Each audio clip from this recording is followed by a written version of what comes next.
ಬಂಧನಕ್ಕೆ ಒತ್ತಾಯಿಸಿ ಪ್ರತಿಭಟನೆ. ರಾಜ್ಯಸಭೆ ಚುನಾವಣೆಯಲ್ಲಿ ಗೆದ್ದ ನಾಸೀರ್ ಹುಸೇನ್ ಬೆಂಬಲಿಗರು ಪಾಕಿಸ್ತಾನದ ಪರ ಘೋಷಣೆ ಕೂಗಿದ ಹಿನ್ನೆಲೆಯಲ್ಲಿ ಬಂಧಿಸುವಂತೆ ಆಗ್ರಹಿಸಿ ಎಂ ರಮೇಶ್ ಗೌಡ ನೇತೃತ್ವದಲ್ಲಿ ಜೆಡಿಎಸ್ ಪ್ರತಿಭಟನೆ ನಡೆಸಿತು. ಎಲ್ಲ ನಮ್ಮ ಭಾರತ ದೇಶದಿಂದ ಇವತ್ತು ಎಲ್ಲ ಅನುಕೂಲಗಳನ್ನು ಪಡ್ಕೊಂಡು ಜೈಕಾರ ಮಾತ್ರ ಪಾಕಿಸ್ತಾನಕ್ಕೆ ಕೊಡ್ತಾರೆ.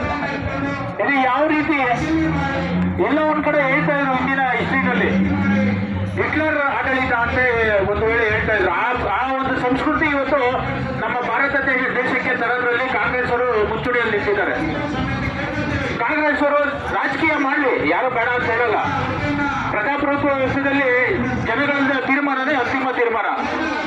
ಆದ್ರೆ ಒಂದು ನಮ್ಮದೇ ಹೆಮ್ಮೆಯಾಗಿರ್ತಕ್ಕಂಥ ನಮ್ಮ ಕರ್ನಾಟಕ ರಾಜ್ಯದ ವಿಧಾನಸೌಧ ಶಕ್ತಿಸೌಧದಲ್ಲಿ ಇವತ್ತು ಕಾಂಗ್ರೆಸ್ ಒಬ್ಬ ಕಾರ್ಯಕರ್ತ ಪಾಕಿಸ್ತಾನಕ್ಕೆ ಜಿಂದಾಬಾದ್ ಅಂತಾರೆ ಅಂದ್ರೆ ಇವತ್ತು ಯಾವ ಮಟ್ಟಕ್ಕೆ ಬಂದು ನಿಂತಿದೆ ಬಂಧುಗಳೇ. ನಾವು ಯಾವ ವಿಚಾರ ಬೇಕಾದ್ರೂ ಸಹಿಸ್ಕೊಬಹುದು.